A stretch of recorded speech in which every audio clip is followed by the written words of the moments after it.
السلام علیکم ورحمۃ اللہ وبرکاتہ میرے عزیزوں، میرے پیاروں، اگر دوران سفر ہو تو ابھی اسی وقت اس دعا کو پڑھ لو، یا جب کبھی آپ سفر کریں تو اس دعا کو ضرور پڑھیں کہ پروردگار اس کی برکت سے جان اور مال دونوں کی حفاظت فرمائے گا۔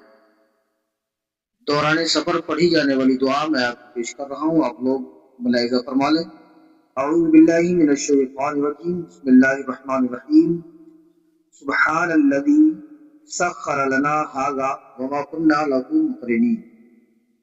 بس یہ چھوٹی سی دعا ہے، اس کو آپ دوران سفر پڑھ لیا کریں، اپنی عادت بنا لیں کہ پروردگار اس کی برکت سے حادثات سے محفوظ فرمائے گا، آپ کی جان اور مال دونوں کی حفاظت فرمائے گا، آپ کو سلامتی عطا فرمائے گا۔ ٹھیک ہے دوستو، جلد ملتے ہیں اچھی سی تعلیمات اور معلومات کے ساتھ، تب تک کے لیے اجازت چاہتے ہیں۔ شکریہ، السلام علیکم ورحمۃ اللہ وبرکاتہ۔